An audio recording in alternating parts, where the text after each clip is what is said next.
Hello and welcome to Eastern Geeks Out, an EP Media associated podcast where I'll be discussing news and interesting topics in the gaming and entertainment world. My name's Deforest Playing And I am Jordan Lowry. and we'll be your hosts for the duration of these episodes. Or I guess, really, that's probably going to be the last time I can say episodes plural. Yeah. Next one is our last episode. This is the penultimate. That is scary. It's something. No, because that's your also last time. Yeah, I graduate in 2 weeks. How do you feel about that? How do you feel that you are graduating out of Eastern Kentucky University? I'm not gonna lie. I feel like this doesn't bode well for me in terms of life expectancy because I am 22 years old and I fully had a midlife crisis this morning. Let me tell you how my morning went, all right? Go ahead. I woke up bright and early at 11:30 a.m. I was unshaven. I walked out of my basement hidey hole that I live in under 4 other people. I stumbled into the living room, fell onto the couch, scratched a little bit, pulled up the PS5, looked at all the games and went,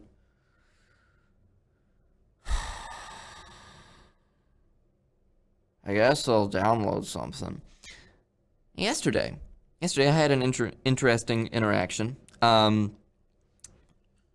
in real life, actually emoted at me. Yeah. Fully happened. And I've never been so shocked by, someone being able to do... That's on the same level as, the sociopathic test of, oh, can you piss your pants in public? Yeah. That's that to me. That is the same level. And I was so taken aback by that. And she was like, hey, listen, you should play Fortnite. And I went, I don't, I think I played it, maybe for a month in 2018. And she was like, respect, and shook my hand. And that was the end of that. And I didn't know what to make of that interaction at all, really. But this morning, I downloaded Fortnite. What? Hold on. I played, I set it on solos. Okay. And I looked at everything. And keep in mind, I haven't touched this game for probably... Yeah, it's been a while. 5 years. Yeah. I walked around for a while. There's nobody there. I got a bush. I don't know, because I was also in no build mode, so I will say I was missing gameplay mechanics. No. No builds is the way to go. I don't care what you say. Okay. I don't know what the culture is like. In the lobby, everyone's dancing at each other. There was Rasputin playing. I don't know. But I get there, right? Going around. And I'm just wandering. Gets to the end of the match. There's 3 people left. Okay. I've been wandering around. I've killed no one. Oh. I've got a bunch of guns that are just around, and I see the number on the side go from 3 to 2. I see person rush out. I shoot him with shotgun, and the game goes, you did it. You won. Victory Royale. Here's infinite numbers. Victory Royale? And I was so sad. Oh. Because I don't know what I'm supposed to gain from this at all. What? I deleted the game immediately. No way. I felt so silly in my little PlayStation Frozone outfit. The game's like, hey, you did it. Here's a special umbrella for you when you play again. I'm not playing again. Come on. That's because you won. You got a victory. Yeah, I did it. I've got my trophy. No. What's this game for? You just gotta keep playing. That's the thing. It's so jarring to me. They're in the middle of an event right now that's the OG pass, the OG, right? The OG Fortnite. They've taken everything back. They put it back to how the map was when it first came out. Mm-hmm. There are people who exist who are nostalgic for Fortnite, and that's so jarring to me. How is that jarring? Because this feels like the Zoomer game. This feels like this is what the kids play. This is where you go to be a small 6-year-old child. Oh, see, that's the mindset of a person that probably did get wrecked by a 6-year-old when back in the day. Now, see. Here's the thing. You were first off, I am so proud of you. Let's just clap it up real quick. No, clap don't it clap up. it. No, Clap it up. Because you actually no. downloaded Fortnite. That in itself is something to clap about. But now here's the second thing. Okay. You played solos. I did. All right. First game, you played solos. Yeah.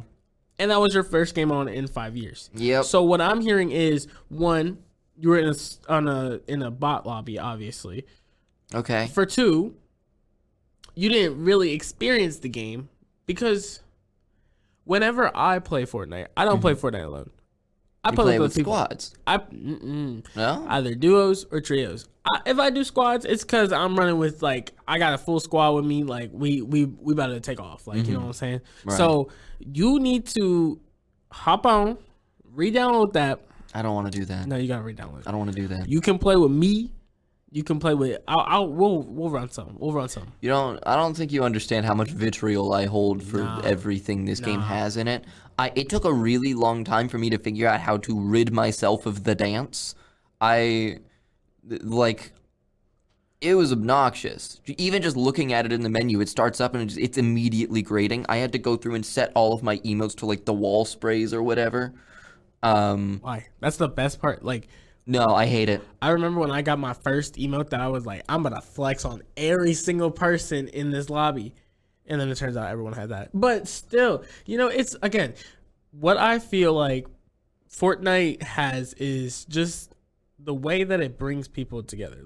I'm not gonna lie to you. Mm-hmm. Again, you played solos. You Sure. didn't experience it fully. Because once you Well, I play, also hate people. So I don't like people either. I hate people. I hate talking to people. I hate multiplayer games unless it gets fun, those, I know especially, those games where it's a multiplayer game that could either make you and your best friend play and you're either going to kill each other at the end of the day or y'all going to be so hype at the end of it.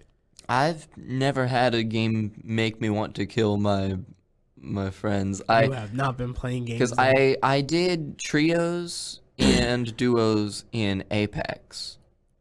And that was more fun than this, I'll admit. But that's because Apex is first person instead of third person. And there's actual character traits that differentiate from one another. My go-to game is Overwatch, which is now it's 5-person teams. It used to be 6. Right. And those are great co-op. I enjoy those. Those are fun. Those allow for both a combination of player expression and having a character that you're best with. I've never understood. This is also my biggest complaint about Apex. I have never understood the appeal of starting with nothing or starting with a basic set of things and scrounging.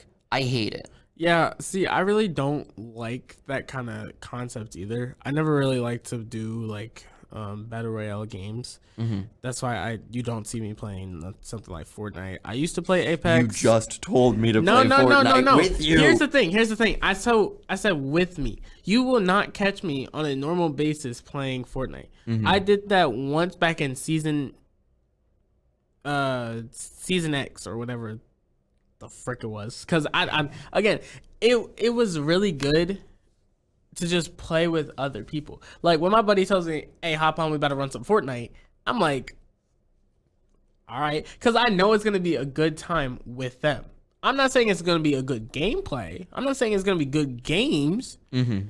But it's still a game that we can come together, bond, have some laughs, maybe even some kind of talk while we just play the game, shut our minds off, and just make some kids probably cry to their moms or something. Why do you want that? 'Cause it's funny and fun to just trash talk people sometimes. Like Call of Duty. I don't like Call of Duty either, or trash talking. Trash talking is one of the biggest things in the FGC, and I've got like screenshots and like records of like me playing against people in like King of Fighters or Street Fighter or whatever, and they like DM me after the fact, and they're like talking all this shit, and I was like, No, literally, I hate when people do that though. GG's, your Vanessa's good. Like I don't do that. Like I agree. I don't me personally, I don't trash talk to people. Like I'm not gonna just go up to you and be like, delete the game. I've had that happen so many times to my brother. Like he's 9 and he's playing stuff like Fortnite, Rocket League and stuff like that. So he has people like delete the game, uninstall the game. I had some guy on Call of Duty that messaged me a voice message. He was like, get off this game now. You're so trash that you need to go play a different game like Monopoly. I was like, Monopoly? But again... So that's when you download Monopoly, you find that guy, and you be like, bet, 1v1 me. What? No, I wasn't going to do all that. Again, Railroad I tracks. just talk Gimme. trash with my friends. I don't have to actually talk trash to the person. I'm just talking trash with my friends just about the person. Like, it's not like I'm actually going to be like, oh, you're so trash, go delete this game. No, because I don't. I'm not confrontational. I don't know, like man. One of my favorite things about fighting games is, regardless of who wins the match, I'm either getting to see cool things happen because I'm doing cool things, or I'm getting to see cool things happen because the opponent is doing cool things to me. And Pause. You don't need to pause. You don't need to pause. It was just a reflex. It was just a reflex. Sorry. Go ahead. Oh, Go okay. ahead. Go ahead. Now jury. Nah. Oh. But yeah, I've kind of always had that mentality. I can't think of an instance where I got angry at the opponent, really, or I don't know. I'm just not a rage person. I'm not either. I see. Whenever I see like typical gamers, they're always like the ones that throw the controller or punch a hole in the wall or apparently abuse their mothers. Like Okay. Yeah. There's so many memes out there for gamers or people named. You remember the whole thing going around about Kyles and how they used to be like, people named Kyle would just sit there, drink Monster Energy, and just like punch holes in the walls and stuff like that. No. Okay. Cool. Just me. Okay. So I know Kyle Broflovsky from South Park. Oh yeah. Me too. And he does the same thing. I don't think he does. He does. He drinks Monsters sometimes. He punches holes in the wall, and he talks trash to his mama. Like, come on, that's a definition of Kyle right there. I don't think it is. I don't know about all that, but what was I saying? Where does this come from? But no, it's just like a light fun of just like having those moments where it's just like, like, man, come on, like you obviously know that they're better than you, so you have to talk a little trash. Come on, like it's not to them directly. It's just like, what are you doing? Come on, like, move. Do something. Why are you just standing there? Are you AFK right now? Like, come on, move. Like, it's just something to like, it's not. That sounds more like how like random people that I would end up with in Overwatch would like talk to the teammates. They would more frequently be like yelling at the people that were with them instead of yelling at the people. And that is why you and a buddy that's not in the same room as you, or it could be in the same room, but it's you and a buddy that just, you and your best friend play a game like Fortnite, and y'all are just going to go at each other's throat. Pause. Because it's just so, I had to. It's just so, like, it's frustrating, but also fun at the same time. Like playing Souls-like games. Oh boy! All right, now you know how I feel about this.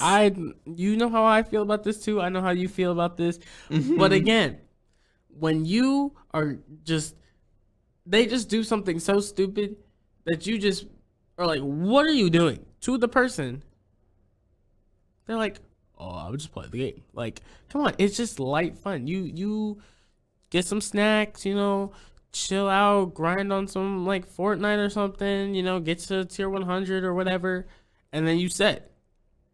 I don't get it. Just, I'm telling you, hop on, me, you, the producer, we'll run some. Are we not allowed to say his name? Is that a thing? Nah, All he's right. the producer now. Okay. But still, me, you, the producer, we gonna run some. We'll run some trios. We'll get that dub. Here's the thing, though, is that I don't want to. I'm sorry. Now, there's no ifs and buts. Like you could maybe convince me to play Apex. No, it's because there's not dancing in that one. There's definitely dancing in it. Is there dancing? Yes, there's dancing. When did they add dancing? A while ago. What? Oh no! Yeah, they've had dancing for a while. Oh no! Yeah. It's so sad. Fortnite is. I hate to say it, but Fortnite is one of the top battle royale games. Yeah, easily. It's so intimidating. Just opening the menu today, it looked like I was in the Dreams, like make your own game menu. There was a lot. There is a lot of games out there. There's Alan Wake in it. There's also Phasmophobia. What? They got Phas in Fortnite. Fortnite became Roblox. It did. It became Roblox. And I gotta say, I'm not too keen on that either. What? Yeah. Roblox. Okay. I'm looking from a distance. I go, wow. All right. I can sort of understand how people 15 and younger could enjoy this conceivably.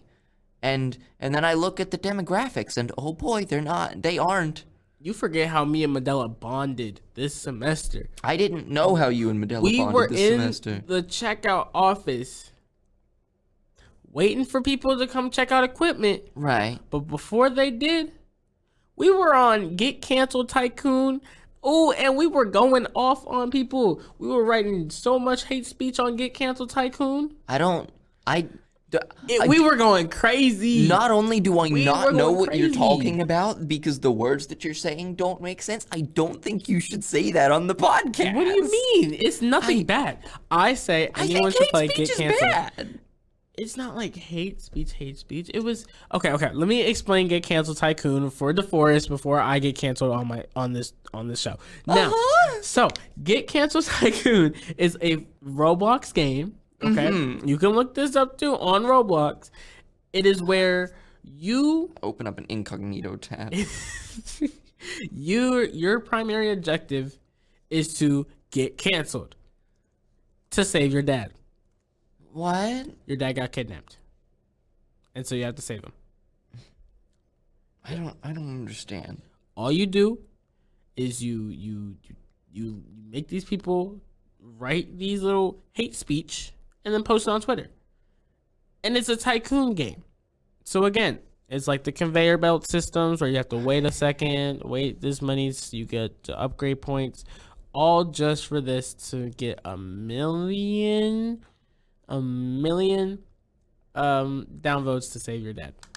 This fandom also has articles for making scam calls to save your best friend tycoon, making memes in your basement at 3 a.m. tycoon, and start an emo band from your garage tycoon. And I think maybe that I was right and I should never touch this game. No, you have to play. I'm not gonna lie to you too, it's slim, but there are some good Roblox games out there. Very good. And again, I'm not willing to wade through it though. I like Roblox because it's. Let's be honest here. Please. Roblox is basically a platform for people that want to make small games. Yes. And I 100% support their small games, And that's great. That is and great. They should have fun with that. And when they get old enough to start playing other games and exceed that, then they should pursue that and maybe look into, a career in related industries, or maybe even continuing it as a hobby. Make some things, put them up on itch.io. Please don't stay there. No, There's- stay in Roblox. It's all Stay there's- in Roblox. We need more people to start playing Roblox. Why? It's fun. It's one of those like light, humorous, fun things to do. Like, again, you and your buddy hop on Roblox. I'm 20, and I can say if one day I still play Roblox with my boy, we gonna have a fun time playing some Roblox. It's not just for kids. It is rated E for everyone for a reason. I feel like I'm looking at this the same way that I view like the adult Trolls fandom. Like the grown, like full adults that go and like watch the Trolls movies and talk about how good they are, that don't have kids. This is No, this is not my like that. mentality. It's not like that. Because I'm looking like, yeah, that's probably a decent movie, It's not like that. but you had to choose to go watch it. It's not like that. It's not like that. You sure? I'm positive. Because again, this is a game that obviously you used to grow up on. Like, I'm not saying, oh yeah, you're 40 years old and you're still watching Dora the Explorer while using a sippy cup. Like, no, I'm not talking about all that. But like, again, it's one of those games where you get bored, you broke, you ain't got no money. Mm-hmm. What do? Overwatch. Call up your bud. Fortnite, bro. for that matter. That one also has lots of kids, but like, No. You're not even talking to the kids though. Like, that's the thing. You're not talking to anyone basically. Unless you want to use the chat feature, which I don't. So obviously I'm over here not talking to the children. I'm talking to my friend and we playing some games. We play some anime games. We play some tycoons. We play all sorts of things on no, Roblox. I will say I've seen footage of like Dragon Ball fan games on there. There's They a look lot of awful. There's a lot of anime games, and there's some good ones too. They had one for JoJo, which me and my bud played that, which was actually kind of fun. It's called Your Bizarre Adventure, I think, YBA. Oh boy. Then there's also Reaper 2, which was based off of Bleach, which was also fun. And again, they have a full-on guide system to any of these games with codes that they update. The Your Bizarre Adventure game has its own wiki. Yes. Separate Yeah. from the Roblox wiki. Yeah. Oh, it all looks bad. Look Oh, up Reaper no. 2 too. Look up Reaper 2. Oh no. Look it up. Oh, Look that up. Yeah. Am I just jaded? I'm trying to tell you. There is the a Gamer magazine has community. the latest Reaper 2 Roblox codes, and we can redeem them for free re-rolls and boosts. I You can get a new am Zompacto. terrified. You could get a new Zompacto with that. I If you want to feel like Ichigo, go feel like Ichigo. Because you know, none of these other people trying to make you feel like Ichigo, but Roblox is. Roblox said, you want to be in JoJo? I got you. but Nope. but those Nope. they've got their own games. Fighting games. Yeah. No. Yeah. Mm-mm. Actually, once. no. Only JoJo's got the fighting game. Yeah, I know. What does Bleach have? Bleach has the mobile game. I think Bleach probably has an arena game. But I'm sure there's others. I've heard of them. You know what some people Oh, have there's a heard of? lot of them. Oh. Wow. Oh. Yes. Yeah, according to the list of Bleach video games article on Wikipedia, Bleach has pretty consistently gotten new games, all the way until 2020, looks like. So, not doing too bad, and I imagine we'll probably see some new ones considering that it had its recent resurrection. So, And also some new updates in Reaper 2. I'm just saying. I'm looking at Reaper 2. It looks like Roblox. Because it is. Right. like Roblox. I don't think anything's going to get past the fact that all of these people are the little like knockoff Lego man for me. No. See, you gotta get over that. that part, sure. But again, there's a whole story behind. Well, there's not really a story, but there's kind of a whole story behind Reaper 2.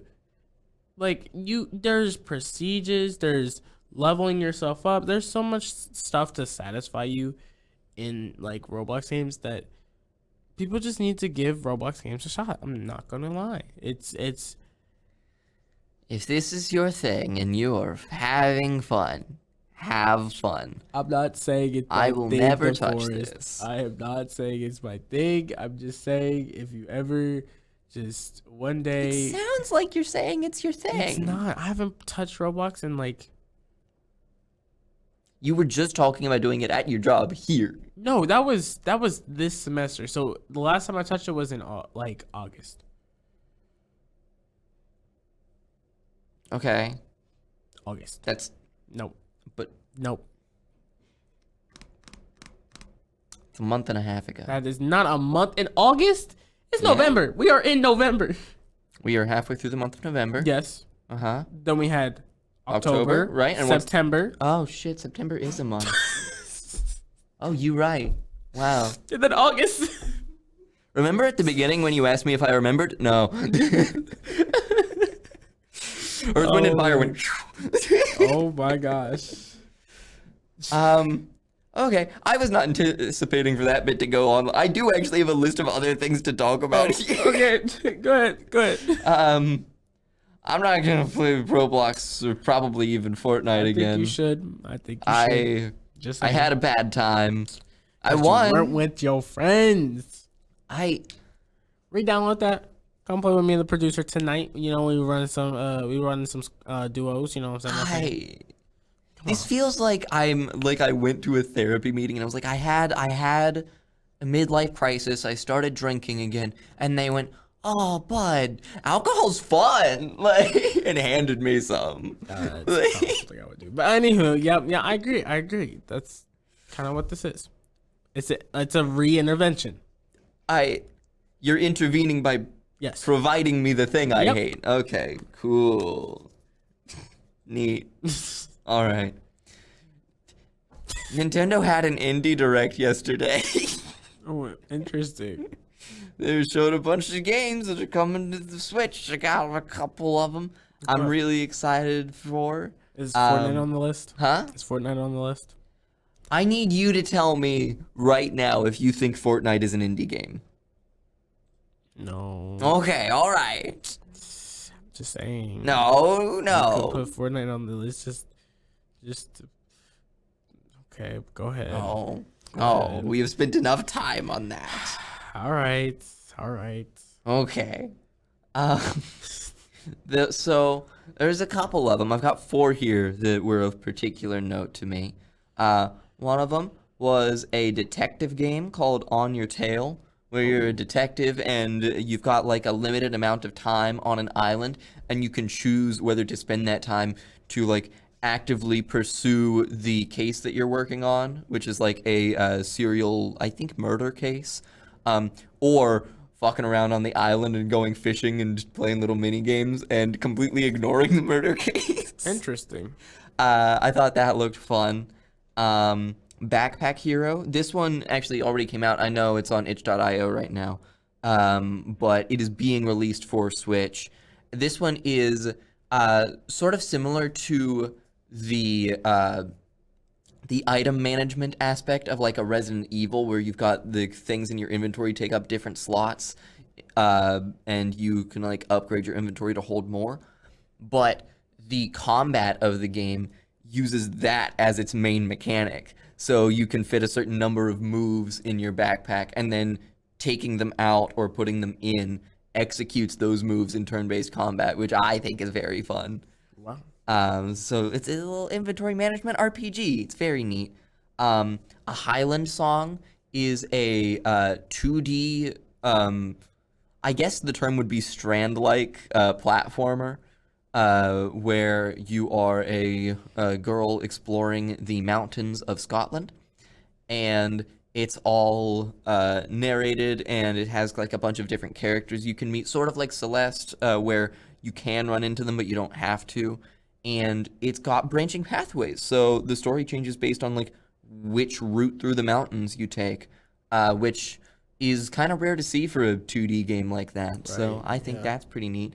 And then the one that got me real hyped was Shantae Risky Revolution, which is originally meant for a Game Boy Advance game that was going to be a sequel released in like early 2010s as an already retro thing, and then got canned, never released, and it is now being released like a full decade later for Switch.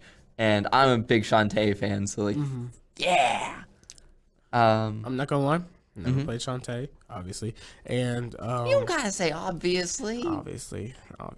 But that detective game does actually sound really interesting to me. I really like games that I like detective games. Yeah, So it looked pretty neat. I think there were a couple other detective games in the Direct as well, but that was the one that like caught my eye particularly. But yeah, the other big thing that happened yesterday, or maybe the day before, as of recording this, I don't remember exactly. I'm gonna make into a little event here, cause the nominees were announced for this year's Game Awards, and so I have pulled up the list here, and I'm gonna go backwards, working our way towards the top. Game of the Year, Okay. and I'd like for us to discuss a little bit. Some of them we probably won't have too much to say about. Right. The first one here is Best Esports Event. But also, I've got the website pulled up here, and live on the podcast, I am going to be casting my votes for each of these as we discuss them. I'll cast some votes. So I guess I'm casting votes too. I mean, I'm casting my votes. No, with I'm casting my votes all right, as well, okay. yeah. Well, sure. If you want to pull it up on your phone and not log doing all in that. That's too and much work. set up your email, much work. get your Keelyverse account. Too much work still. No? Okay. All right. I'll do it. I've done it. So first announced is Best Esports Event. Okay. Recognizing an event across single or multiple days that delivered a best-of-class experience for participants and the broadcast audience. And I'll go ahead and say I'm extremely biased here. I have not seen a single esports game. I have seen one of these. Oh. And it was the one that is the same event that I went to in person in 2019. So you're So definitely I'm going to- very biased. Yeah, that's very, very biased. The options are League of Legends World Championship, No. Blast.tv Paris Major, No thanks. Evo 2023, the International Dota 2 Championships, and Valorant Champions. Give me that one. All right. I mean, I'm voting for Evo because fighting games. Fighting games. Of course you are. You already knew. Yeah, that's kind of you. But oh boy, the lineup for this year's fighting games is gonna be crazy. I cannot wait for Tekken 8. After that, neither of us are gonna know anything for this one. After that, we have Best Esports Coach. Yeah, I come on. Run the list. Run the list. Well, it'll have to load first. I know him. Oh. Okay. All right. Cool. You do you now? Yeah. Okay. Yeah. So we have Christine Potter-Chi. Okay. I'm gonna butcher these names. From Evil Geniuses, we have Danny Sorensen. I want that one. From Team Falcons. Yep. Put that one. On. We have Jordan Graham. Nope. Changing my answer. From the Florida Mayhem. That one. Oh, you're changing it? Okay. Bias. You got Remy. Oh wow. Remy Quanium? Quanium? From Team Vitality. And then we have Yoon Sung Young from JD Gaming. You just heard the word Florida and you went down. No, I heard the word Jordan and I was so okay. Yeah. All right. Yeah. Well, cool. You voted for Overwatch. Yeah. Neat. Okay. I knew that. Yeah? Did you now? Yep. Okay. Now, Best Esports Team. Okay. Falcons. Falcons? They're not here. Oh. Okay. We have Evil Geniuses, Fnatic, Game & Gladiators, JD Gaming, and Team Vitality for Valorant, Dota 2 League, and Counter-Strike, respectively. Give me Counter-Strike, respectively. All right. Sure. Yes. I don't have a dog in that fight. I'll spend my vote on whatever. Yeah. Next up, we have the best esports athlete candidate. Ooh. We have Faker from League of Legends. We have Zai Wu for CSGO. We have Demon One for Valorant. Hydra for Call of Duty. Ruler for League of Legends. And Imperial Hal for Apex. Give me Zaiwu. Zai Wu for CSGO. Now, sorry, I'm just gonna turn my screen here a bit so that you can see his headshot. I don't know everyone else on this category. They have like candid shots. He's the only one with like the headshot. Like, oh, I don't. It's not. You're probably not gonna be able to see it on the screen, but it's something. They probably could have used a candid shot for they that. They could have done a different. All right. Do my man some justice. Best esports game. I bet. Let's go. Come on. Counter-Strike 2, Dota 2, League of Legends, Valorant, or PUBG Mobile. I got a stifled laugh from my producer over there. Either I'll let you pick. My votes are Counter-Strike or Valorant. I kind of like Counter-Strike better more than Valorant though. You know what? For my own vote here, I don't play a goddamn one of these games. What? You never play Counter-Strike? I don't play Counter-Strike. I don't like realistic shooters, man. See, that one's a little too realistic because there's no aim downs, no nothing. You got to be like precise with your aiming. And I meant like art style. Oh. I don't like realistic shooters. Like if you show me like a Battlefield or a COD or a Counter-Strike and you remove the HUD, I go, that is the same game. It really is. That's why I stopped playing Call of Duty. I don't like them. Once Modern Warfare 2 came out. For meme potential, will vote for League of Legends. Ugh. Also because they've got Project L coming out here in a bit, and I would like to support that. You know, tell me why the first time I met my producer, tell me why I thought he was a League of Legends player. I feel like I could see Arcane watcher, right? Because everyone has the potential to be an Arcane watcher. Arcane's great. I figured. There's no choice. I'm sorry. Our next category is content creator of the year. And I'm sorry, but your options are Iron Mouse. Who? I mean, yeah. And that's it. It's only one dude? Oh. Yes, just her.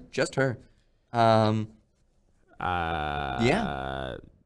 That's it. I doubt that. Yeah, there's I highly doubt that. There's 5 options and they all have her face on them. That's crazy. Oh, I feel like that's just bias. No. Like you can vote for her if you want to, but you can also vote for her if you don't want to. Gotcha. After that, we've got the most anticipated game category. So I'll go ahead and read you the titles with my appropriate tone of voice for each one. Okay, go ahead. Final Fantasy VII Rebirth. Hades 2. Like a Dragon Infinite Wealth. What? Star Wars Outlaws. Yeah. I mean, what? Tekken 8. Nah. We good. What's that? Nah. So I'm voting for Tekken 8. I'm definitely voting for Star Wars because I'm biased like that. I don't really. You're care direct much for opposites. Fighting games.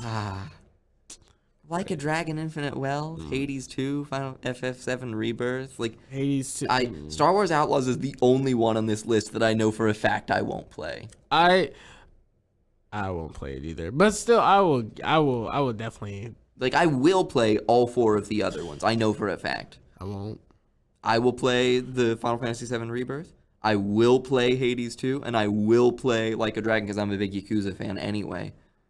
And Tekken 8. Just give it to me. Also, put Josie in the game. Harada, please. I know I'm not supposed to ask you for shit. That's what the shirt says. But, like, please give me Josie back. Azucena's really cool, and I'll be playing a lot of her. And thank you for bringing Leo back. But also, please put Josie in the game. I miss her a lot. Anyway. Can you make it easier for me to fight?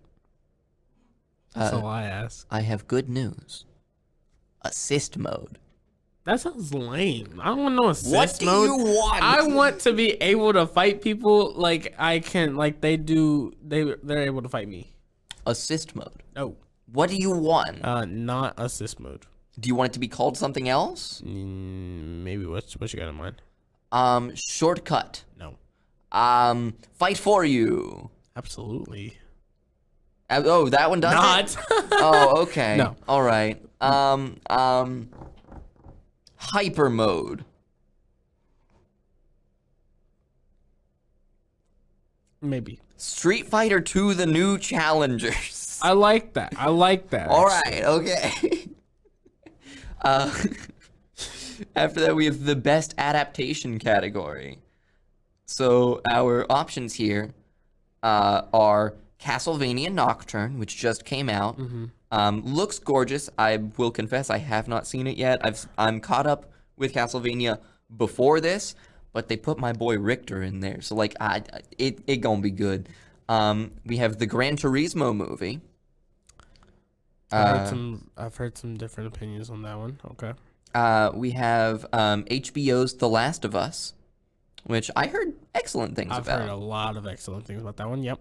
We have the Super Mario Brothers movie. Oh. Ooh.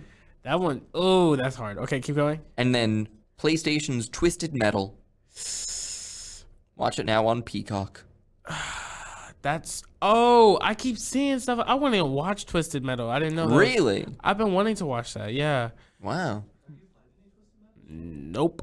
Do you know what Twisted Metal is? Nope. I just saw it and I was like, this looks very interesting. So I wanted to watch it. But no one wanted to watch it with me, aka Medela did not want to watch it with me.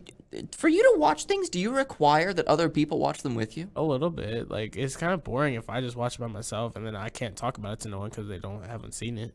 Like, Weird. I need to be like, oh my gosh, did you guys see the new Five Nights at Freddy's movie? And It's not on the list. It's so crazy to me. I was thinking that was going to be on the list. I was waiting for you to say that last. But Nope.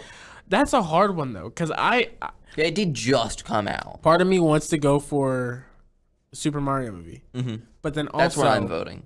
I'm also I might have to give it to The Last of Us, though. Well, you haven't watched The Last of Us. I was saving it till I finished The Last of Us. Have I even started playing it? No, but still. Okay, then like how you gonna Because vote I for keep a thing? hearing the good things, and I want to hear the people's responses, and then judge it on my own. But I'm not gonna watch it right now. I don't so know. I'm not That gonna just seems judge it like on my mob own. mentality to me. I The only one don't. I've seen is Super Mario, so I can't just be Then like, vote for oh, Mario. No, that's cheating. I'm voting for Mario. I have voted for Mario. I'm voting for The Last of Us. All right. Next up, we have Best Multiplayer, sponsored by Discord. Oh, Who knows? I mean, you do use Discord when you play multiplayer sometimes. Now, we've got some interesting choices here. Uh-oh. First up, Baldur's Gate 3. Oh. I didn't know that game had multiplayer. It does, yeah, it does. I didn't know that. See, my friend's trying to get me, the same person that I would usually run Fortnite with is trying to make me download Baldur's Gate so we can run some multiplayer with. But I'm like, top downs. When I have money, I will play Baldur's Gate 3. When I have my new PC, which that's the exciting news I wanted to tell you in the beginning. I got that new job. Oh yeah. So you have money to buy me a PC? Nah, I'm buying myself a PC. Oh, okay. You can have my own. No, actually, I'm giving it to someone else. Sorry. Single tier. So sorry. But that's yeah. when I will buy Baldur's Gate 3. Our multiplayer options. We have Baldur's Gate 3. We have Diablo 4. There's just a small party over there happening. Party Animals. Who? Right? It's like Gang Beasts. I have heard about that one. Street Fighter 6. And Super Mario Brothers Wonder. I'm not really messing with that multiplayer list. I'm gonna have to go with. I've heard a lot of reviews on Street Fighter 6. Yeah! Street Fighter 6. I will say. No one's gonna pick Diablo. In my general opinion, I I'm not gonna lie to you. I'm not gonna lie to you. It's not looking promising for Diablo right now. Now, I feel bad here because it's interesting to me that Super Mario Brothers Wonder is an option here That is true. because those games, the new Super Mario Brothers series, had excellent multiplayer all the way through. Mario Brothers Wonder, with the exception of being able to like ride on top of Yoshi, characters don't interact with each other. Like you can't like bounce off of each other's heads. You just walk in front of one another. It's That so was an weird. iconic staple like of Mario a little bit. It's just being like It's- that fun like ooh. It's so weird to me that that is the direction that they took it. But yeah, that and the like the lack of online support for like co-op. It's I don't know. The game is charming for most people. I don't think it I don't know that it should have been nominated for best multiplayer. Yeah, I don't know about that one either. Yeah. Next up, we have the best sports/racing games. Sorry. Your options are EA Sports FC 24, Who? F1 23, Forza Motorsport, Oh no, Motorsport. Hot Wheels Unleashed 2 Turbocharged, and The Crew Motorfest. I'm gonna have to go with Forza Motorsports on that one. Sure. I will vote because I'm completely ignorant to all of these. See, Also, I think it's really funny that the best sports/racing, they had one, like, yeah, I was about to say they're all racing games, and then the one. and then EA Sports FC 24. I don't know what that means. That's soccer, isn't it? That's a think- soccer game. Is that the football coach one? Yeah, Where I think you that don't one. play the game, Yeah. you like coach a team. Mm-hmm. Okay. I haven't That's played so it personally. weird. It is very weird. I don't know why they made that a game. Cause doesn't FIFA do that? Just Probably. Oh, if I'm not mistaken, I think they may have lost the rights to FIFA they recently. did. Yeah. I heard about that from a buddy of mine. He told me that they might have lost Yeah. their rights. So So- that might not be a thing anymore. FIFA and EA aren't partnered anymore. I don't think so. Which is Next sad. up, we have the best sim/strategy game. Okay. We got Advance Wars 1+2 Reboot Camp. Excellent. I have played that one. Okay. We have Cities Skylines 2. Put that on there. I'm just kidding. I mean, I wanted to play that one, but it's not on Game Pass Oh. yet, so Company of Heroes 3. I've never heard of it. yeah, never heard of that one. We have Fire Emblem Engage. And we have Pikmin 4. Give me down for City Skylight. That's what I'm going for. All right. I mean, I'm voting for Fire Emblem. Of course. It's tough for me because I feel like Advance Wars may, on some level, be like a better strategy game than Fire Emblem Engage. But Fire Emblem Engage had so many cool like extra mechanics to it, in addition to all of the fan service of like bringing back characters from the previous games to fight alongside you. I don't know. I liked it. It was fun. Next up is Best Family Game. We have Disney Illusion Island, Party Animals, Pikmin 4, Sonic Superstars, and Mario Bros. Wonder. Put me down on Party Animals because I've heard a lot of people talk about that nowadays. I think I'm gonna vote for Pikmin 4 here. I heard that my friend who I live with, he is a big Pikmin fan and has been singing the game's praises since launch. He actually through Nintendo's not the ambassador program, through the My Nintendo Rewards thing. He got like one of those like little hand towels that's got all of the Pikmin printed over it. So that's hanging up in our kitchen currently. It's pretty cute. After that, we have the best game category. We have God of Rock, Mortal Kombat 1, Nickelodeon All-Star Brawl 2, Pocket Bravery, and Street Fighter 6. I already gave it to Street Fighter 6, but what I give it to? Best fighting game? So I'm gonna go with No, this is best fighting game. Oh, this is best fighting Yeah. game? Oh. I'm I'm gonna gonna have be to real go with with you. Mortal I've never Kombat. heard of God of Rock. I've never heard of God of Rock either. Pocket Bravery, I don't believe is out on PlayStation yet. I think it's PC exclusive right now. But that one is like a 2D sprite-based game that's based on the like art style and gameplay of like I think the Neo Geo Pocket Color. Nick All-Star Brawl 2. I'm sorry, guys. It's not doing it for me. So for me, it would be between Mortal Kombat 1 and Street Fighter 6, I'm gonna have but to go with. Street Fighter 6 has so much over Mortal Kombat 1. I'm gonna have to go with MK1 on that one. Really? I don't know. Why? I just feel like I feel like Mortal Kombat 1 doesn't have nearly as like wide a cast as Street Fighter does, and it's got clunkier gameplay, and the graphics are about the same, but what Mortal Kombat 1 has that Street Fighter 6 doesn't is like way more microtransaction based content. Street Fighter 6 has like the great big huge open world campaign. Mortal Kombat 1 has big cinematic campaign. Those are about on equal level to me. Mortal Kombat 1 is like almost a movie. Street Fighter 6 is great big open world exploring the different areas. I like the movie kind of aspects of that though. That every time I see a game that feels like a movie to me, I'm in love with it. This is a movie. I'm watching a movie, Spider-Man. Then actually playing a game, I'm in love. Now, I would agree. But again, I've never played either one, so it's like I will also say Mortal Kombat 1, because all of the campaign is like, here is a cutscene, here is a fight, here is a cutscene, here is a fight.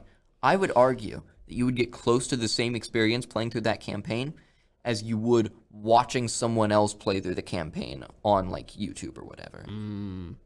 Like if you're wanting to sit down and watch a movie, you can just go do that. You know what? Now that I think about it, I will have to probably give that to Street Fighter 6, mainly because again, I can only judge it on the campaign, and when I played the beta for for Street Fighter 6, that kind of got me hooked to Street Fighter 6. I didn't really. Plus also character customization. That is true too. Goes crazy. I wasn't. This is really not to say that I consider Mortal Kombat 1 to be a bad game. Right. It is. Mortal Kombat 1 is the reason why I got into Mortal Kombat recently in the first place. To me, I just feel like Mortal Kombat is just. Mortal Kombat 1 just didn't pique my interest as much as Street Fighter 6 did. Yeah. In my general opinion. I played it for about a month there, probably. But it didn't capture me enough to where I was like, and now I'm gonna buy the DLC. Right. Although Omni-Man did just come out recently. Omni-Man did come out recently. Yeah. And he has some crazy combo structures with like midair dashes. Yeah, did you see that like invincibility type thing too? He's got armor on his like forward dash move, like his body slam, and that's his best wake up option because you can't hit him out of it. That's what I'm saying. That's insane. It's crazy. Broken. Yep. After that, we have best role playing game. Your options here are Starfield, Sea of Stars, Lies of P, Final Fantasy 16, and Baldur's Gate 3. I feel like this one's not fair, right? On what terms? Here's the thing. I personally would give this to Final Fantasy 16. However, you know Baldur's Gate is going to win, right? Like, no matter what. Like, Starfield's not taking that. Like, the game was hyped up, sure. Baldur's Gate 3 broke people. That game showed up, and it has been all people have been talking about since its launch. That is true. Have you heard negative things about Baldur's Gate 3? I have not really heard a thing about but Now, I will also say I haven't heard negative things about Sea of Stars. I've never heard of Sea of Stars, so that's the thing. Sea of Stars is like an almost like Chrono Trigger-esque like RPG. It's very cool. Sprite work is beautiful. I just feel like you know how I feel about the top downs. Okay, I've been meaning to play Baldur's Gate 3. Sure. Because I've heard a lot of good things. My friend is obsessed with it. Again, the same one has told me to get Baldur's Gate 3 for so many times. Yeah. I'm hesitant every time because it's just not on my alley. So I'm gonna give it a shot. Obviously, once I get that PC, I'm gonna give this game a shot. However, I really loved Liza P. Really? I loved the game. Again, that one, the art style and the environment of that one is astounding. that was amazing. That's kind of what got me hooked to that. And I really just wish that Liza P was not a Souls-like. Yeah. Because that's what just turned me off of the game. And it was like, I'm in the same boat. I can't focus on the story because I have to focus on not dying or not losing all my stuff to then fight the next boss and keep dying and over and over and over again. Yeah. If it was not a Soulsborne and it was just an RPG or even just an RPG of you playing as Pinocchio and just trying to like work your way up or anything like that, I would have been hooked on that game for a while. But at this point, I'm gonna have to give this to Baldur's Gate. I will give that to Baldur's Gate. I anticipate Baldur's Gate 3 winning that one without any I kind of do too. issue. I'm voting for Final Fantasy 16, which we talked about it a little bit on the podcast at one point, but you just brought up like wanting to play games like Spider-Man that like feel like you're playing through a movie. FF16 is one of the most cinematic games I've ever seen. If you are interested in it at all, I recommend playing it. It's got the sort of like Devil May Cry style combo systems. It's not turn-based anymore. So it's all just hack and slash and building your character based on like what elemental powers and summons you want. So it's pretty neat. After that, we have the Best Action Adventure nominees. Here's where I start having opinions. Okay, because our nominees here are Alan Wake 2, Marvel's Spider-Man 2, Resident Evil 4, Star Wars Jedi Survivor, and Legend of Zelda Tears of the Kingdom. This one's stacked. Oh, wait. Because no. I think I know what you're voting for, and I immediately know what I'm voting for. I don't know. And the implications here are real rough. See, this is hard. This is the first big one for me. Like, fighting game, I can get that to Street Fighter pretty easily. Right. Action adventure. Ooh, and for how the Game Awards is defining this, for the best action/adventure game, combining combat with traversal and puzzle solving. That's tough. That's tough. Because for traversal, there's no question between like it's going to either Tears of the Kingdom or Spider-Man. That's right? Facts. That is facts. For puzzle solving, it's going either to Tears of the Kingdom or Alan Wake. Although Spider-Man did have some. It's got a couple. Star Wars now did have some as well too. Let's not forget about that. It had a few. But again, that world was so good. Yeah.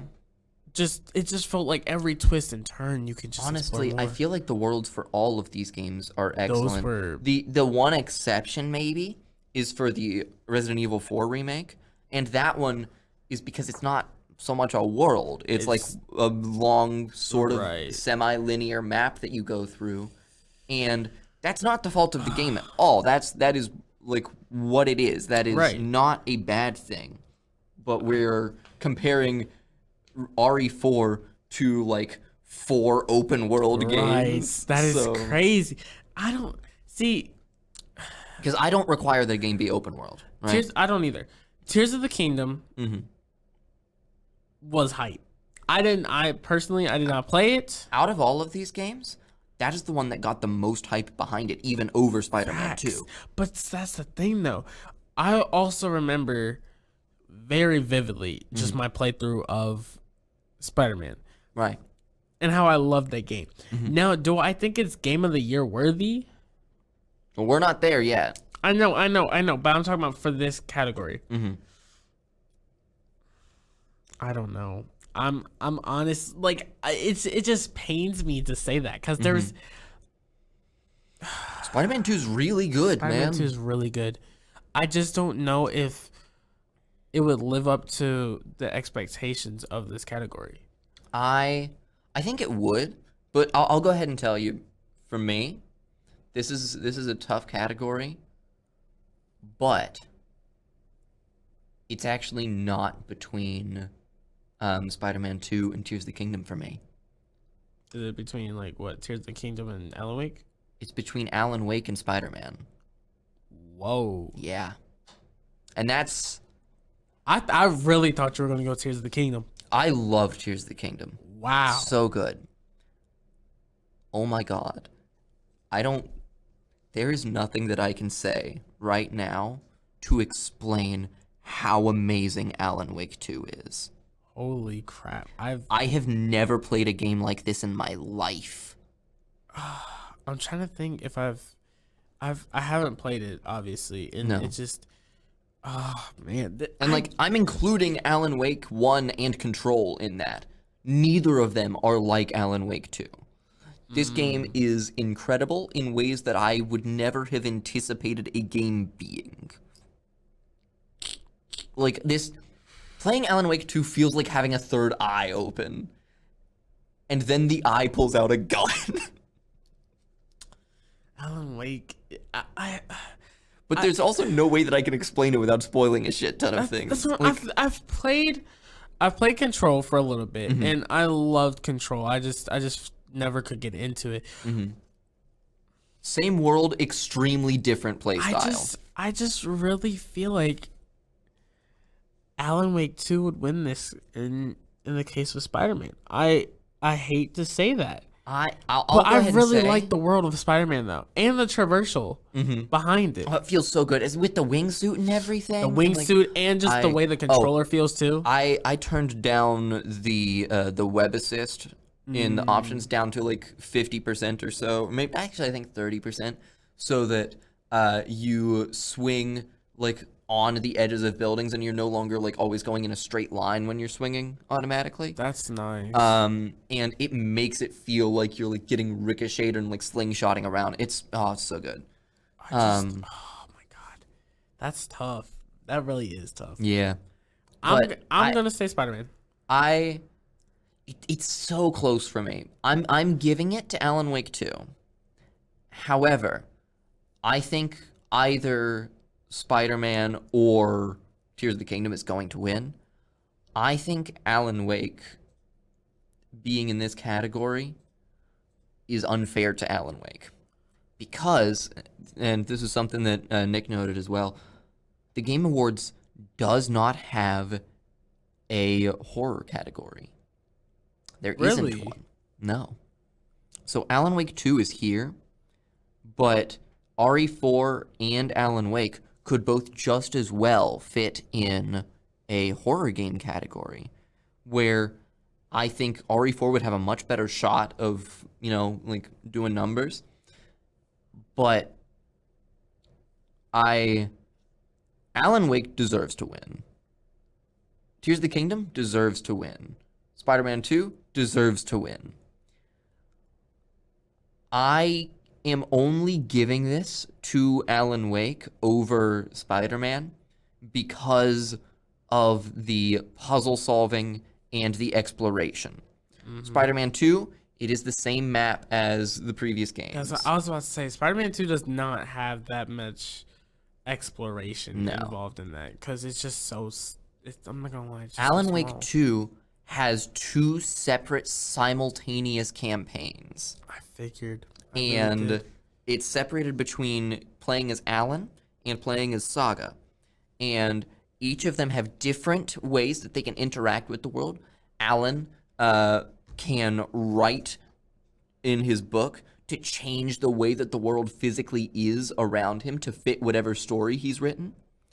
And Saga, in her mind, has a like cabin that holds all of the like detective clues around that she can like manipulate like Sherlock style in her head to like connect things with red string and like profile different people in the town. And there's so much content. Like I'm about halfway through the game now and I feel like I haven't even scratched the surface. It's insane. Also the soundtrack is up there. That was a hard category. I'm not gonna cap. And what's crazy, that was best action adventure game. We are now entering best action game. Okay. So your options are Armored Core 6 Fires of Rubicon, Dead Island 2, Ghost Runner 2, Hi-Fi Rush, and Remnant 2. I'm gonna have to give that one to shoot. What were the options again? Armored Core 6, Yeah. Dead Island 2, Ghost Runner 2, Hi-Fi Rush, and Remnant 2. I might go with Dead Island. Okay. Not gonna lie, I forgot Dead Island 2 came out. I did It's completely over my head. See, here's the thing though. I didn't even know Ghost Runner 2 came out for one. I did know that. Yeah. See, People really like Ghost Runner. I like Ghost Runner when it first came out. I played it. It was all right. I couldn't get into it, obviously. It struck me as like the first person equivalent of like a Katana Zero. Right. And like that's pretty neat. Hi-Fi Rush I got bored with after like Really? That's After where certain- my vote is going. I was gonna go Hi-Fi Rush. Yeah. But then I was like, okay. It struck me in the beginning as this like I like the art style of Hi-Fi Rush. Yeah.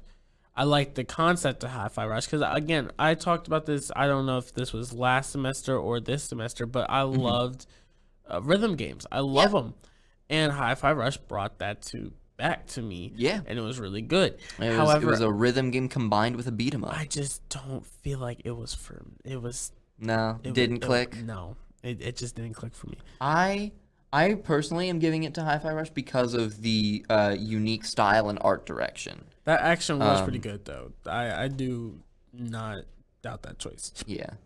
Have you played Dead Island 2? Why are you voting Dead Island 2? Because I have seen some gameplay of Dead Island 2. Part of me doesn't want to give it to Dead Island 2 as well though. Like cuz I mean, if anything, go with the game that you like played the previous one of. Like, yeah, I'm going to have to just give it to Hi-Fi Rush then cuz I was actually talking about Ghost Runner, but sure. I liked Ghost Runner's combat in the beginning.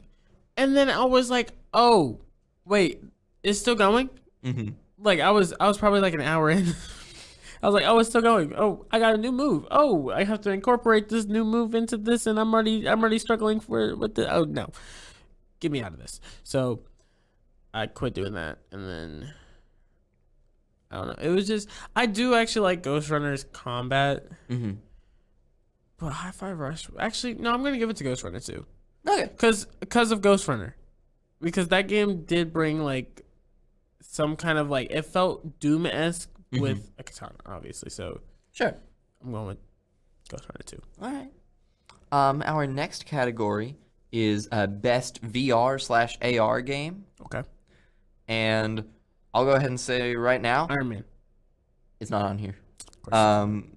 When did that come out? Oh, it came out a while ago. I don't know if that would be a this year game. I've only played 2 of these. Okay. So we have Gran Turismo 7. We have Horizon Call of the Mountain. We have Humanity. We have Resident Evil Village. And we have Synapse. I've never heard of Synapse. I've never heard of Synapse either. I don't know enough about Humanity. I've heard some positive things about Horizon. Horizon Call of the Mountain, incredible.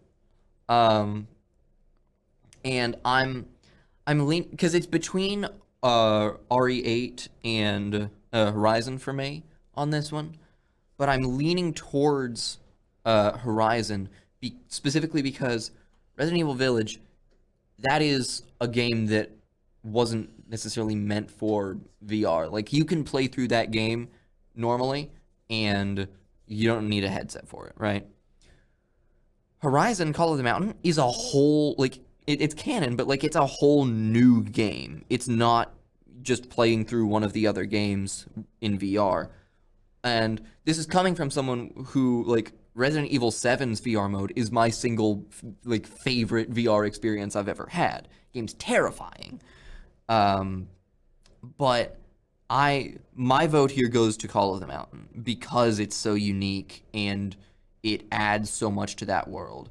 Interesting. I'm going with Horizon. I will also say it's potentially unfair to Synapse because I've never heard of it. I see. That's the thing about VR games. I haven't played that many of them. So. Yeah, that's fair. Next up, we have Best Mobile Game. This is a category. We have put Best Horror Game. Okay, that's fair. Hey, listen. I'm just saying. Listen. Just saying. I think there's going to be a sweep this time around. Okay. Because one of the options here is Hello Kitty Island Adventure. Put that down. I know. Put that down. Now, like, I don't care about the other options. Put that down. I'll go ahead and read them to you. Okay, go ahead. We have... Doesn't matter. Okay. Right, we have Final Fantasy VII Ever Crisis, which I believe is a remastering of a game that was like, I want to say PlayStation 2 game or maybe a PlayStation 3 game that is a prequel to Final Fantasy VII, where you play as Zack. We have Hello Kitty Island Adventure. Put it down. We have Honkai Star Rail, which is the only one of these that I've played. It's a lot of fun. It's silly that it's in Best Mobile Game because I've been playing it on the PS5, but it's good.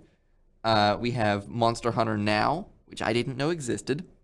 And then we have Terra Nil, which I've never heard of. I can't help but notice a striking lack of Bloons Tower Defense 6. I don't care what year it came out, it should be here. Yeah, that should not be on that list. All right. Okay. That's been out. So I'm gonna hit you up for one Hello Kitty Island Adventure. Yeah. Yeah, I kind of figured. That's Yeah. the only way to go. Yep. Now I anticipate Honkai Star Rail winning that category because if you go to any like convention, it's full of people cosplaying Genshin Impact and Honkai Star Rail. And those are the yeah. Okay, next up we have Best Debut Indie Game. And our options here are Cocoon, Dredge, Pizza Tower, Venba, and Viewfinder. Now... Oh, we have talked about Pizza Tower.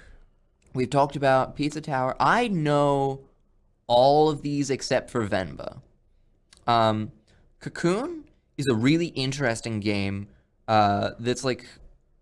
what's the name of the movie? Inception, sort of, where you're constantly like going in and out of worlds inside worlds inside worlds. So there will be these little like globes that you walk to, and you go into the globe, and then there's another level inside that globe, and you walk around and you find another globe, and you go into that one. But then you walk around for a little bit, and you can't find like a place that you're supposed to go to. So you zoom out, and you're back on the second globe again, and there's like in and out and in and out, and there's so many levels to it. Annapurna does incredible work.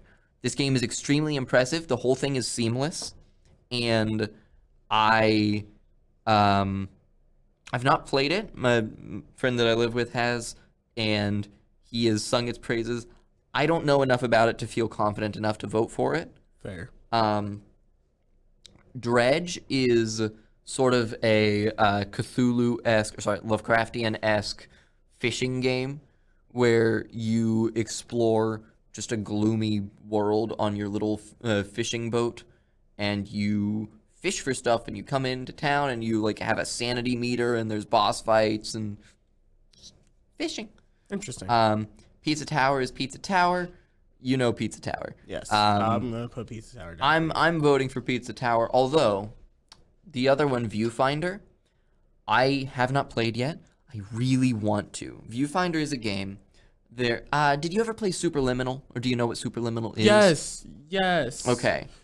So Viewfinder is sort of in that same genre of game of like messing with perspective, but the gimmick of Viewfinder is that you've got a camera. I have played this. You have played this? I have played this.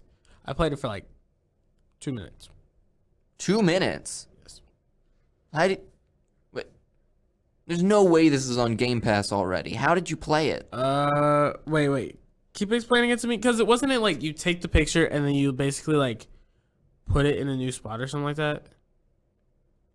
Well, the picture you're able to enter, or like you're able to manipulate based on your perspective of things. Like you can stretch objects out based on like how the camera's positioned. I think I've seen gameplay on it. I've played a game. It's mostly based on like optical illusions. You got a picture of it? Let me see a picture of this. Because I feel like I played this actually. I'll pull it up. The little. It came out today though. I mean this year, so I don't think I did. Viewfinder looks like this. I have played this. Really? I don't remember where I played this from, but I swear I played this before. Yeah, it's all camera-based puzzles. Yeah. You take a picture and you place it in the world. Maybe I played it on Steam or something. Maybe. I just remember playing it one time, and then maybe there was a demo or something. maybe. And I was just like, this game looks too challenging because I gotta take like the exact pictures and they don't really help me, so I'm gonna stop playing. I really want to play it. I'm probably gonna do that once I'm back in Virginia. Fair. But I am voting for Pizza Tower, if only because it had the most explosive. This category is best debut indie game, which is the first game created by a new independent studio. Yeah, Pizza Tower. Pizza Tower from Tour to Pizza popped off. One of the most impressive like indie game launches like in recent memory. I know it was pretty good. From what I remember, yeah. Yeah, and the soundtrack. Yes, I remember you talking about that soundtrack. After that, we have Best Independent Game for a outstanding creative and technical achievement in a game made outside the traditional publisher system. Ooh. Now, this one, I think had a little bit of a controversy behind it, if I'm not mistaken. Why is that? Because of the nominees. So, yeah, just making sure I've got my facts straight here. The nominees here are Cocoon, which I just mentioned, Dave the Diver, which is a pixel art game where you are a diver, you go undersea, and you look for different fish and you bring them up to the surface, and that's like your daytime. And then the nighttime segments are you serving sushi in a sushi restaurant based on whatever fish you caught during the day. Oh, that sounds cool. I might play that. After that is Dredge, which we just talked about, Sea of Stars, which we talked about earlier, and Viewfinder, which we just talked about. So we know all of these. Right. Caused a little bit of controversy because Dave the Diver is listed here, and it is not an indie game. It is developed by Mint Rocket, which is a South Korean video game publisher that publishes titles including MapleStory, Dungeon and Fighter, Sudden Attack, and Cartwriter. And one of those, Dungeon and Fighter, as well as MapleStory, those games are huge. Dungeon Fighter actually got a fighting game spin-off called DNF Duel that I talked about previously on the podcast that I got really into. And like made by Arc System Works. Like it's a big deal. But it's interesting that it's here because Dave the Diver has the aesthetic of what would be considered a traditional indie game, but it has like the backing of an established developer, which is really interesting to me. But yeah, of these, for best indie game, it's weird to say Pizza Tower's not here. I know. I was thinking about that. And that's crazy to me. I was thinking it's gonna reappear. I'm gonna have to get this one to Viewfinder though. I am giving it to Viewfinder as well. Although I think A close second would be Sea of Stars. But it's interesting to me that Pizza Tower was relegated to the best debut indie game and wasn't given a spot in best indie game. Let's see. Next up, we have best community support. I'm not gonna know much about this, honestly, probably. Actually, no, never mind. I know what's gonna win. Oh. Okay, your options are No Man's Sky, Final Fantasy XIV, Destiny 2, Cyberpunk 2077, and Baldur's Gate 3. Oh, hold on. Let me cook here. Let me cook now. Okay. Let me cook. All right. Because this is a Best community support. What are they looking for? Recognizing a game for outstanding community support, transparency, and responsiveness, inclusive of social media activity and game updates / patches. Cyberpunk. Really? By far. Y'all, you shaking your head in the back over there. No. Let me was tell also you. going to say Baldur's Gate. Let me tell you. Baldur's Gate did have some attraction. Yes. It had a lot of attraction. But let's talk about chugging, man. let's talk about that Cyberpunk comeback though. Because we y'all forgetting about that. Don't forget about that. No, I'm not forgetting. Because But they you're were a year too late.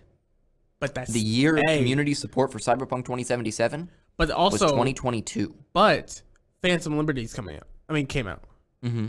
So they're also hyped about that too, because it's also giving us a brand new story, basically, with all new controls, basically updating this game and turning this game into a new game, as the developers say. But do you think that caused more community hype than I'm the not gonna release of lie. Baldur's Gate 3? Are we sure that was 22?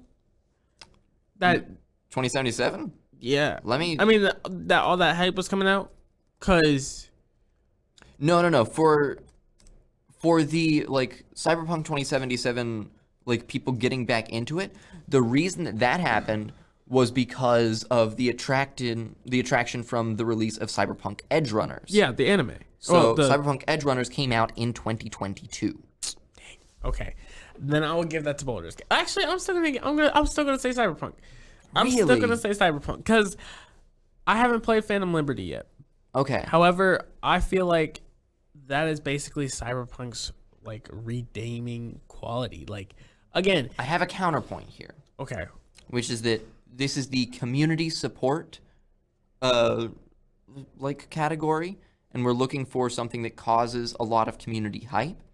I've never heard of the thing you're talking about. Phantom Liberty. First time. It's a DLC, by the way, just for. I figured. Okay, what were the other categories? What were the other nominees? Let me hear them. We have No Man's Sky. Oh, wait. Oh my god. Wait. Don't do that. No Man's Sky also got some hype too. Final Fantasy 14. I didn't hear no hype about that because it's me, but Sure. Destiny 2. I don't really care about that. Cyberpunk 2077. Baldur's Gate 3. I'm just saying one of these broke Twitter, the others didn't.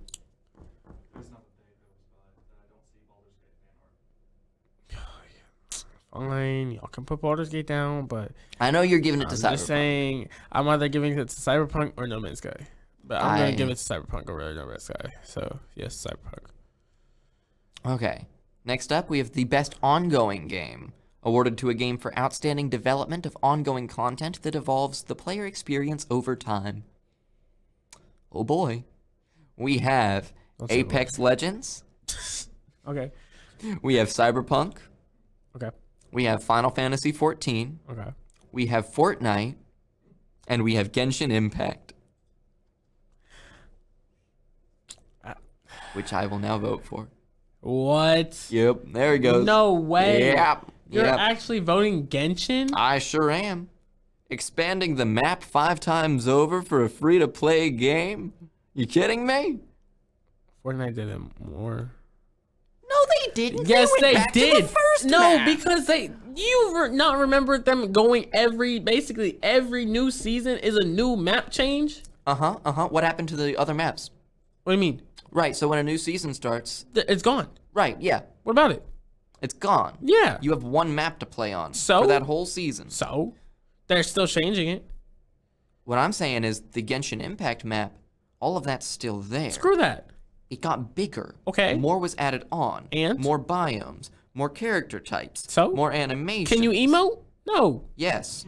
No. Yes. No. You cannot emote on people. You for sure can, You can though. do cool little dances, sure. But you ain't doing Fortnite dances. That's true. Thank you. Points against Fortnite. Remove it from the category. No, don't. I do had that. failed to consider I'm- the dances. You're right. I'm- It shouldn't be considered. What's this category again? Huh? What's the category? Best ongoing development of ongoing content that evolves the player experience over time. Cyberpunk. Nope. Not Cyberpunk. Cyberpunk. Are there more cameras than just these? Cyberpunk, bro. I'm telling you. That Put it was down. such a fast turnaround. Too bad. What do you mean too bad? I'm just saying, too bad. I just feel like Cyberpunk's on that one. Like I could We talking about, okay, if we're not even talking about the I could understand an argument being made for Fortnite. how can you not see an argument for Cyberpunk? Like, I know you haven't been keeping up with the news of Cyberpunk, That's true. but that doesn't mean other people haven't. Think about the other people. That's true. Because Cyberpunk has Here's been the getting thing. Here's the thing. Genshin has a cult following, right? I can understand that. It's not going to be for the people that are playing it, it's a really big deal, and for everyone else it is an annoyance. And I understand that. It is very much an annoyance. For Fortnite, it is an extremely mainstream game. It is. Which is an annoyance for everybody, That is including the people playing it. true. I wouldn't say all that, but that's true. Cyberpunk doesn't get a headline. Cyberpunk gets in other news, like little ticker tape at the bottom of the screen. No, Cyberpunk has been getting some attraction and some Apex notes. has more support. That from is the not community. true. Do not lump Apex and Cyberpunk together. Stop looking like that. I see you in the back over there too. No. I mean, if we're gonna get really technical, Final Fantasy XIV has the most content being added the most consistently. Like that game's soundtrack sales alone go quite but let's crazy. start off with, again, this has been 2022. Yes, even though 2022 was last year, we still have to touch up on that because that was the year Cyberpunk started to bloom. Okay, let's be honest which here. again is not because of the game. Because of the anime. It was but because hold of on, Studio though. Hold on, Trigger. though. Hear me out, though. I'm hearing you out. Studio Triggers, yes, it was because of Cyberpunk Edgerunner that Cyberpunk started popping off. Yep. But here's the thing, though. That made people start going back and playing Cyberpunk. Yes. Mainly because they actually know now kind of the story. That's kind of how I followed it. What's up? But the Edgerunner story is completely disconnected with the It's- exception of one character. No, technically, if we're being technical It's not even here, canon. it's not canon. No, but hear me out though. Hear me out. Would you have known about the cyber psychos or anything like that if you were still tuned into Cyberpunk? I think you're forgetting that Cyberpunk 2077 was one of the most hyped up games of all time leading up to its but launch. it was So rushed. yes, I would have known that. It was rushed. We can't lie. That game was rushed. It was real pushed bad back, on launch. Push back. And then when it finally did come out, after was over a bad. decade of development, It was really bad. it was really bad. But here's the thing also though. Now we're moving into the cycle, okay? 2023, we have this new DLC that came out recently, okay? This DLC came out recently, which also added new features to the game and also improved on some of the bugs and some of the fixes that Cyberpunk was lacking in.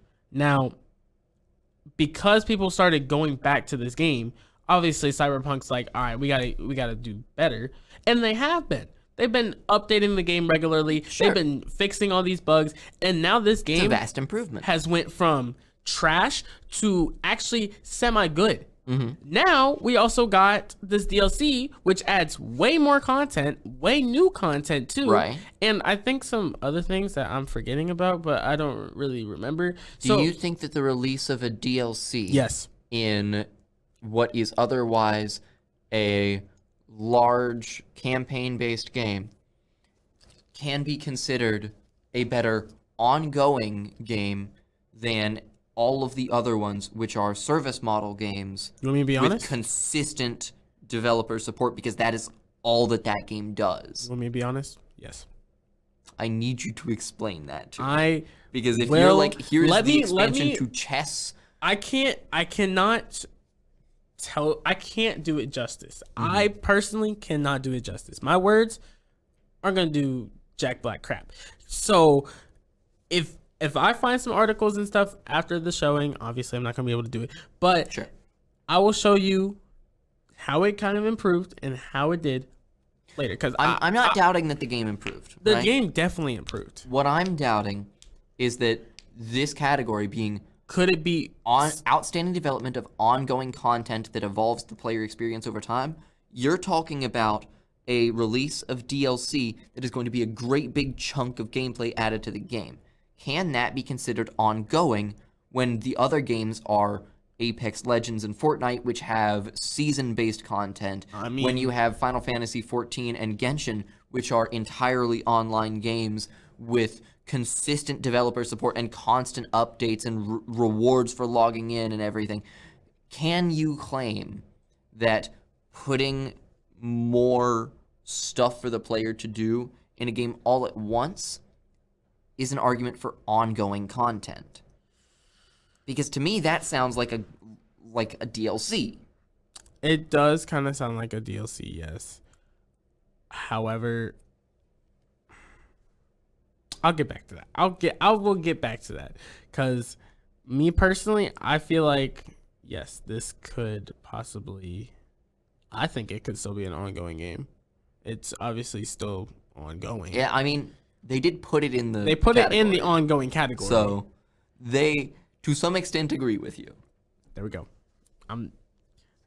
I'll find some more research on that later Okay. in life. All right. Next up, we have Games for Impact. Genshin Impact. Okay. Oh boy.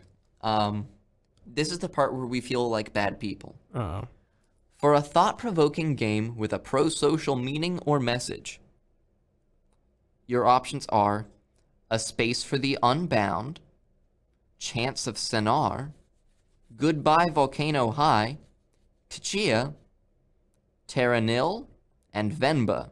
I have not heard of any of these games. I've not heard of any of these I'm games. going with Vemba. I think I saw the trailer for Goodbye Volcano High in a Nintendo Direct at one point. I'm just going with Vemba. I don't know. I feel like I lack the qualifications to vote here, Same. so I'm gonna skip that one and not vote. All right. Innovation and accessibility. Oh, I swear to God, if Street Fighter's not on this list. Recognizing software and or hardware that is pushing the medium forward by adding features, technology, and content to help games be played and enjoyed by an even wider audience. Starfield. What's up? Starfield. Garfield? Starfield. Okay. Your options are Diablo 4, Forza Motorsport, Hi-Fi Rush, Marvel Spider-Man, Mortal Kombat 1, and Street Fighter 6. And this is, once again, reiterating that the category is innovation in accessibility. Read the thing again. Read the thing again. Recognizing software and or hardware that is pushing the medium forward by adding features, technology, and content to help games be played and enjoyed by an even wider audience. What are they trying to say here? Now, I know about Street Fighter 6's accessibility options. Street Fighter 6. They're talking about like accessibilities. Mm-hmm. Like accessibility and like could be settings too. Yes. So Street Fighter 6 has settings that will let you play Street Fighter 6 and be able to understand everything that's on screen happening with the screen turned off and your eyes closed. Well, let's talk about this though. Spider-Man also had the deaf and hard of hearing stuff as well. Yep. Which was, I mean, let's be honest here. That was phenomenal. It was great. All Audio of it. description as well. Audio description, everything that had to do with deaf or hard of hearing was beautifully executed. Yes. Now, do you believe that you could conceivably play the game blind.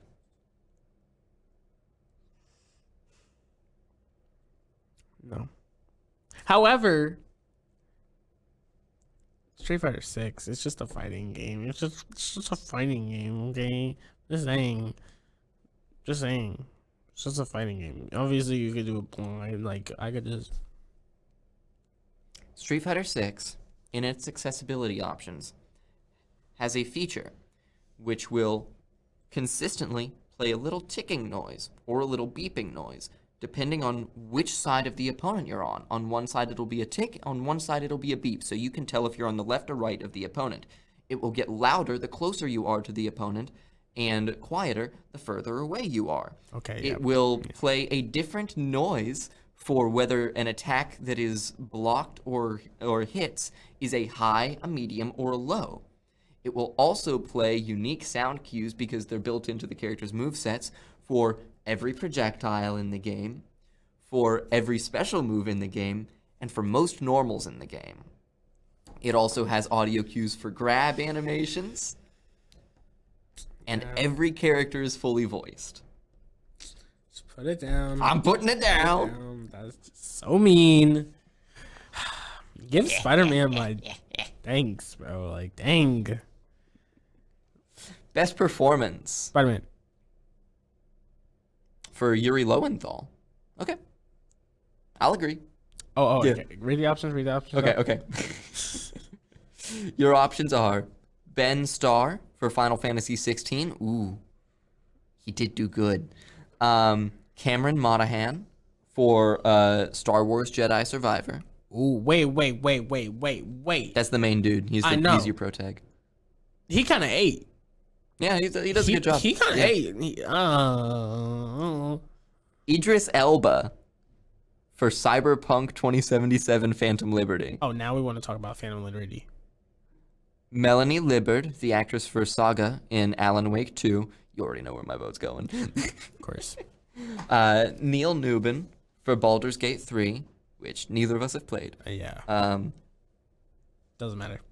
I don't know who we played. Yeah. I think that's Asterion. I may be wrong though. One moment. Neil, not DeGrasse Tyson. Neil Newbin, BD3. No, BG3. He voices Asterion. Yep, good job. Okay, and then finally, Yuri Lowenthal for Marvel Spider-Man 2, voice of Peter Parker. Who do I want? Part of me says I want to go Idris Elba. Part of me says I haven't played Phantom Liberty though, so I can't judge that really. So part of me says either I love Yuri Lowenthal. Yuri Lowenthal was 8 on Spider-Man though. The way he just like inflected his tone During every world event. yes. Yeah. And everything. I almost spoiled that. I'm so glad you called me. Yep. But No, I knew where that was going. The way he just did everything, bro. Yeah. He ate. I was not expecting the COVID to be the bad guy for Spider-Man 2. That's crazy. Like COVID. Anywho, I'm gonna have to give it to Yuri on that one. I love Yuri. He does fantastic. He's a great Peter. Great Peter. But for me, You're going Alan Wake. the two that are fighting for my spot here are let me make sure that I know who Ben Starr actually played. Okay, yes, he is Clive. So Ben Starr plays Clive, the main character for Final Fantasy 16, and Melanie Libbard plays Saga, one of your 2 playable characters in Alan Wake 2. And here's the thing, Saga's so cool. She's I don't have a great way to describe her that like sums up her character. She is this she's a like black FBI agent detective mom who is showing up and kicking ass, and she's great and I love her. And most of the mystery of this game is sort of centered around her trying to figure out what's going on in the environments. Ben Starr's performance in Final Fantasy 16 is the entire life of the protagonist growing up from being like young lad to teenager to full adult, and he goes from being very like timid voiced to big gravelly deep man, and it's all one voice actor for all 3 versions of him, which is incredibly impressive. For as much as I would love to give this to Alan Wake 2, I'm actually voting for Final Fantasy 16 on this. Wow. I think Ben Starr did amazing as Clive. You got my vote. I mean, you already know my vote. Yeah. I mean, So. don't get me wrong. Yuri Lowenthal, amazing. Yay. Incredible. Yay. And I will say, he did incredible in the previous 2 games as well. He did. This one was an improvement because of World Event. COVID. Yes. Yes. Damn. COVID makes his voice crazy. COVID did make his voice crazy. All right. Next category is Best Audio Design. We have Alan Wake 2. We have Dead Space, the remake. I need to play Dead Space. It's actually on Game Pass. Oh, is it? Yep. The remake, not the original? The remake. Cool. We have Hi-Fi Rush. We have Spider-Man 2. And we have Resident Evil 4. Hold on though. That's a It's tough a tough one. one for sound design. Because I will say, Resident Evil 4, Resident Evil, I love you. You're not getting it. Yeah, I'm sorry. Specifically because you used the stock pot breaking noise. You use the same one in all of your games. Every time you break a pot, it makes the same little ceramic breaking noise that you have been using in every game. Like, producer's nodding over there. We know the sound. Find new ones. Get more Foley. Yeah. I'm not gonna lie. I'm at a standstill. Between what and what? Hi-Fi Rush and Spider-Man. Really? I'm at a standstill between Hi-Fi Rush and Dead Space, personally. Personally, I haven't played Dead Space. I've been meaning to play Dead Space. I have also not played Dead Space, but watching it, like the 10 minutes or whatever, that sound design is gushing. Producer, remind me to play Dead Space when I get back. It's crazy because like just- the clanking noises, the like hissing in the hallways, it's amazing. Alan Wake also has incredible sound design. However, it's most of where I would put its strengths is actually in its soundtrack. But Spider-Man does too. Spider-Man soundtracks. For one, let's talk about the soundtrack. Okay, the sound. No, well, this Soundtrack isn't. 8. We're not judging based on soundtrack. Okay, we're judging if we're based not on even audio judging based design. on soundtrack, let's talk about the audio changes that they've done. Mm-hmm. The amount of, first off, let's go with the controller. That whatever happens with the controller, come on. Sure. Audio and controller, crisp, clear, Pretty perfect. neat. I But think no, most of these games do that though. also let's talk about the, You can do it. I believe in you. the scene with Haley. Mm-hmm. It's pretty cool. Come on, you will cannot tell me that didn't just feel like, whoa, hold on, they really did that? It's wild that they chose to do that. But they sure did do that. They did. They ate on that And, one too. Hey, you know what? I will say, if this was based on like audio representation, amazing. However, I have one complaint across all 3 of the Spider-Man games, actually, in terms of audio design. Go for it. I think punches and kicks don't feel impactful. They feel soft to me. Well, They've always sounded like pillows hitting each other to me. Like, whoom, whoom, whoom, whoom, whoom. Like it's not. I can see where you're coming, but I could rebuttal and be like, Spider-Man doesn't kill, so maybe that's why your punches sound light. Well, I mean, sure, but world event kills, like, All right, yeah, okay, but like, no, not even that. Let's talk about like the good scene. And I know you. oh, I know the good scene. good scene. Yeah, no, it's a good And sound. the sounds. It's a good That sound. sound. You know what I'm talking about now too, because when I tell you Spider-Man doesn't kill, versus that. Yeah. It was crazy. I truly never thought I would see I can't come up with a good way to fit world event into that. I mean, how do I phrase this? No. It's impressive. It's really good. It's a good sound. Shoot. Hi-Fi Rush. Dude. Now, come on. That's not even fair. Right? That's not, it's a whole rhythm game. It is, and they got it right. They did. It's when I'm saying it's between Dead Space and Hi-Fi Rush for me, I'm gonna have to probably give it to Hi-Fi Rush because every single element just felt like it was just a beat. It is 100%. It is. It was the just clanking, the rhythm, the world moves to the exact same BPM as you do. Yes, it's great, and you can see him snapping to everything, and you can feel it. The control of it. I'm giving it to Hi-Fi. It's great. I'm giving it to Hi-Fi Rush. I'm on the fence here between Hi-Fi Rush and Dead Space, but an argument could be made for either of them, and if you're giving it to Hi-Fi Rush, I will also give it to Hi-Fi Rush. There we go. I say give that to Hi-Fi Rush. They ate with that. But Dead Space's audio design is so good. How many rhythm games have we had in the past 5 years? We haven't had that many. Come on. Do we count the Persona games? No. Because we got Persona 5 Dancing Star Night. We got Persona 3 Dancing Moonlight. No, I'm talking straight Persona rhythm. 4 Dancing. Straight rhythm games. Those are straight rhythm games. Let me talk to you about one Hatsune Miku Project Diva. That's scary. I want to talk about Hi-Fi Rush again. All right. Next up, we have Best Score in Music for Outstanding Music inclusive of score, original song, and or licensed soundtrack. Spider-Man. It's not on the list. I don't want to talk about it no more then. We have... Oh, shit.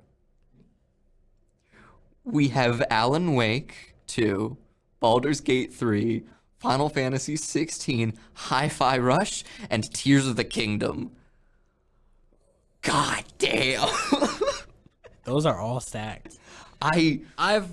I heard you talk about Alan Wake's soundtrack. Oh, it's so good. I've been listening to, there's an in-universe fictional band that releases music that you can go and find on, streaming platforms called the Old Gods of Asgard, and every song they have is a banger. It's amazing. But it's not just them. There's a unique song at the beginning and end of every chapter made specifically for the game. There's... jukeboxes and places in game where they had the voice actors sing songs, and they're entirely in world. These are original songs for and or about Alan Wake 2 and its world. It's insane. Baldur's Gate 3, man, Larry, it got a whole ass orchestra in on that shit. And Final Fantasy 16, they've never made a bad song over there at Square Enix. Hi-Fi Rush, that is the game. That's what I'm saying. And Tears of the Kingdom, we all cried when that trailer came out. I'm gonna have to give it to Tears. I'm gonna have to give it to Tears. Honestly, here's my thing. I'm not gonna count Hi-Fi Rush in that because again, that's the whole game. It's supposed to be rhythm. It is. And the soundtrack, sorry, it was mid. Really? Sorry guys. I'm sorry. That's a take. It was mainly because it was kind of getting a little repetitive, a little bit. I mean, it is a lot of the same genre of music, and I'll grant that. But with the exception of Alan Wake, all of these games have a lot of the same genre of music. If you're going to Zelda, you're going to get a lot of the atmospheric little songs, and then great big badass boss fight themes. For Final Fantasy 16, you're going to get a lot of screaming choir and high strings with a huge BPM and electric guitar. If you're going Baldur's Gate 3, you're going to get the very cinematic orchestra sound, and for Alan Wake 2, you're going to get everything you ever wanted. So you're just saying go Alan Wake 2. That's what you're saying. I don't know. Because yes, I am voting for Alan Wake 2. There's an argument to be made for every single game in this list. I really liked some. I don't think the only one I've played is Hi-Fi Rush. So yeah, I will go on record as saying I'm voting for Alan Wake 2. However, I think Tears of the Kingdom has the single best theme of any game on this list. The Tears of the Kingdom theme is incredible. All right, next up we have Best Art Direction. Okay. All right. We have... Get ready to see a lot of the same games over and over and over. I figured. We have Alan Wake 2. Of course. We have Hi-Fi Rush. Ooh. We have Lies of P. We have Mario Wonder. And we have Tears of the Kingdom. I have thoughts. You look like you're struggling a little bit. I really am. Oh my god. My thoughts here. Mario Wonder switched it up a lot with its art style, making it all, like box art type. I don't like it. Tears of the Kingdom, incredible art style, but it is the same as Breath of the Wilds, and Age of Calamities. So we've seen that art style for a while, which leaves Alan Wake 2, Hi-Fi Rush, and Lies of P. You already know where my 2 is at right now. And that's I'm hard. going to eliminate Alan Wake 2 from mine. Oh, so we're at the same 2 then. Because Alan Wake 2, while the enemy design and the world design is absolutely incredible and the art is gorgeous, the characters themselves, just people. It implements a lot of FMV into it, where you see like real live action things on the like TV and in the world, and it's really well done because when you walk up to a character that you saw FMV of earlier, you can tell that's the person. They look just like they did on TV when it was just a like camera footage of a guy. Right. And that happens a lot, which is very impressive. But as an extension of that, none of the characters are stylized in any way, really. It's just a real person. With Lies of P and Hi-Fi Rush, you have two incredible art styles in almost the exact opposite direction. I know. Do you go with the highly stylized extreme animations of Hi-Fi Rush, or do you go with the bleak mechanical interconnected look of Lies of P? Oh my gosh, this is such a hard choice. Like I hate this choice right now because part of me wants to say obviously give it to Lies of P, but then obviously I really like. There was so much effort put into Hi-Fi Rush's animations. Oh, that's hard. I really like the colors. Just the colors Everything of pops. Hi-Fi Rush. It just spoke like upbeat. Because I think in the beginning it was kind of like blandish, and then once he obviously everything happened, Yeah, everything all the colors started to pop out, and that was amazing. it's gorgeous. It's gorgeous. Liza P is also very beautiful. It's very gorgeous. It's so high definition. Plus, it's Pinocchio. It's Pinocchio, and he's in this world of clockwork monstrosity. Right. And everything looks so eerie and so desolate. And I think that's where my vote's going. Now, can we also talk about Liza P's Pinocchio model? Like, I've been noticing He's a this. handsome boy. Facts. Like, I just been noticing. I know it's kind of like not in the art style, but the mechanics of it, it just feels like every time he takes a step, you can tell he's not quite human. It's that like sort of uncanny valley of like, yes, oh, you're like not all there, you're are you? not, and it's just I could tell as soon as I thought at first it was like a glitch or something, like they Nah, fucked up. that's deliberate. It's literally deliberate, and I was like, You are seeing his gears turn. right. I'm voting for Lies of P. I can 100% understand if you want to give it to Hi-Fi Rush because I almost did. I might have to go for I don't know. I'm gonna have to skip. All right. That's my first skip. Damn, that's crazy. I just couldn't. Best narrative for outstanding storytelling and narrative development in a game. Spider-Man. Yeah. Don't even. Alan Wake 2, Baldur's Gate 3, Cyberpunk 2077 Phantom Liberty, Of course. Final Fantasy 16, Spider-Man 2. This one's tough for me. I am giving it to Alan Wake again. I'm gonna. Although Spider-Man.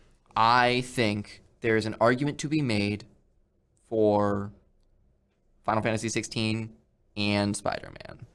I can see an argument made for Spider-Man and nope, just Spider-Man. Just Spider-Man. Just Spider-Man.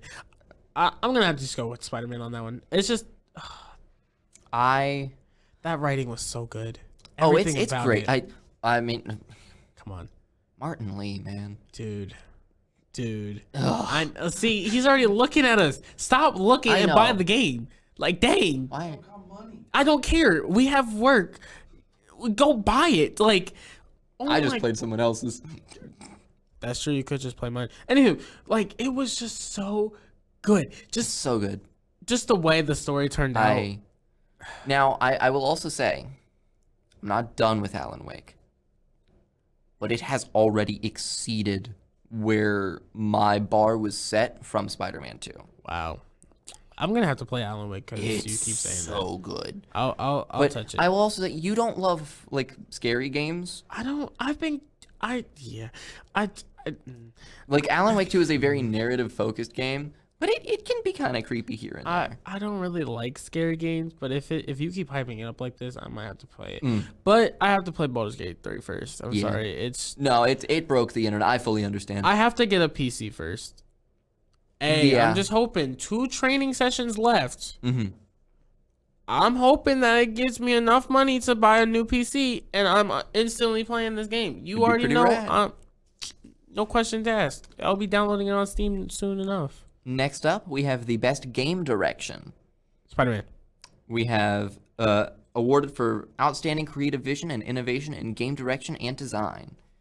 It's between Alan Wake 2, Baldur's Gate 3, Spider-Man 2, Mario Wonder, and Tears of the Kingdom. Spider-Man. Or I'm giving it to Alan Wake 2 here. I'm sorry. It's okay. It's okay. What, you're going to give it to Baldur's Gate producer? Of course you are. Of course you are. Of course you are. Opinions don't matter. It's top down. I'm just kidding. Baldur's Gate, there's an hate argument me. can be made here. However, a lot of the like dialogue in Baldur's Gate that I've seen features like the BioWare camera of like, here's an over-the-shoulder shot of this person speaking. Here's an over-the-shoulder shot of you speaking. Here's an over-the-shoulder shot of that person speaking. Here's an over-the-shoulder shot of you speaking. And it sort of follows that pattern, which I feel like loses a little bit of the cinematography aspect of it. Alan Wake straight up has movies in it. Like, Same with Spider-Man. no, I mean like film. Oh. Like there's real people there. Never mind. I mean, Spider-Man could look like real people. Spider-Man's very impressive. Spider-Man's very good. But Spider-Man is at its best as a game. And then, finally, at the end of all things, Game of the Year.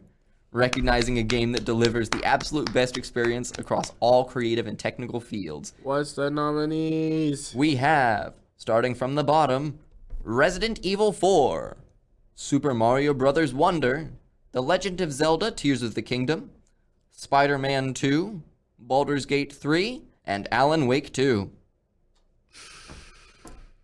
It's a rough year, guys. There's 3 pretty good games. We have producer saying Baldur's Gate. We have you saying Spider-Man We have 2. you obviously saying Alan We have Wake. me saying Alan Wake. So the top 3 here are decided snap. for, and I'm sorry. I am so sorry to both Capcom and Nintendo. For as much hype as there was behind Tears of the Kingdom, I don't think it's going to win any awards this year. And I mean any. I think I voted for it in one of these. There was a lot of good contenders this year, and Tears so of the much. Kingdom just did not deliver. I'm sorry. I think it delivered. It in all delivered, categories. but it just But it all can of never these rise games, better. all of these games specialize in like one particular thing. Like Spider-Man 2 easily takes traversal, Facts. right? Facts. Alan Gate. Wake 2 for me easily takes story. Baldur's Gate 3 It- broke the internet and has the best like I would say community support. What was it again? And, like, Ongoing? sim. Ongoing. I don't think Baldur's Gate is considered an ongoing game. Yeah. Okay. But as far as like community support, like That's it. that game had people rethinking game journalism, like I don't know. I feel like which I disagree with. But we'll probably we'll have a sit down talk about Baldur's Gate after this, but like it's that is next on my list of like things that I must play. That's what I'm saying. Yeah. Same, and you got me thinking about Alan Wake 2 a lot. Dude, But should I go back to Alan Wake and Control? Like, so what I did, we were playing through Alan Wake Remastered, and I had just beaten Control. Control can be beat in about 5 hours, if that. So it's a pretty short game. You get all of the story that you need to from it. What we did was we got about halfway through Alan Wake Remastered, and Alan Wake 2 came out. So we sat down, we pulled up a YouTube video that was like an hour and a half long of here is all the lore so far from Alan Wake American Nightmare, and Control. We watched the whole thing, and it told us the entire storyline leading up to Alan Wake 2. Threads interconnected, we understood, our minds awoken, and we started Alan Wake 2, and it's only widened since then. wow. Okay. So that's, if you're like worried about like Alan Wake 1 being like clunky or like a time sink, I would actually recommend. It is a worthwhile game. It is also an old game. If you don't want to do that, watching a lore video is perfectly okay. Cool. I will recommend that you go and listen to the Old Gods of Asgard songs from the previous games, both Control and Alan Wake, because they are incredible and are some of my favorite moments in gaming as a whole. Wow. So I think for the three of us, we have Baldur's Gate 3, Spider-Man 2, Alan Wake 2. Yeah, that's the order. All right, so each Who of y'all us. think got that, though? Who y'all think got that? Baldur's Gate, easily. Baldur's Gate. Yeah. Probably. I don't like that, though. Y'all know how I feel about top downs. I'm just saying. I've made jokes to my friend, though, all the time. It's just, I don't know. Again, maybe Baldur's Gate might change my mind. If it keeps having all this hype, I gotta check out something. I'm not allowed to hate top downs because I'm a fucking Fire Emblem fanboy over here. No, I That's am where the I'm sole at. definition of top down hater over here. Yeah. I won't touch no Diablo. I won't touch no Fire Emblem. He I sees won't- XCOM, he throws up. I throw up. I don't even touch the Marvel game that came out. That's not even Eternal really- Suns. Midnight Oh yeah, Suns. that. Yeah, Yeah, I'm not gonna touch it. It's not a top down, but I don't care. that's XCOM. Yeah. Don't care. I'm not touching it. But Baldur's Gate 3 is one that I will play.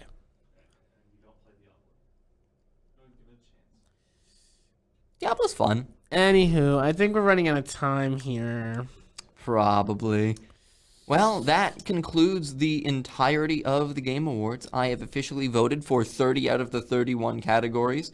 Games for Impact, we skipped because we didn't know any of We them. did not. Which I feel bad I about. kind of do too, but then I'm like, I mean, I don't know. stuff happens. I'll go find a Space for the Unbound and play through it and then vote for that because I've played that one.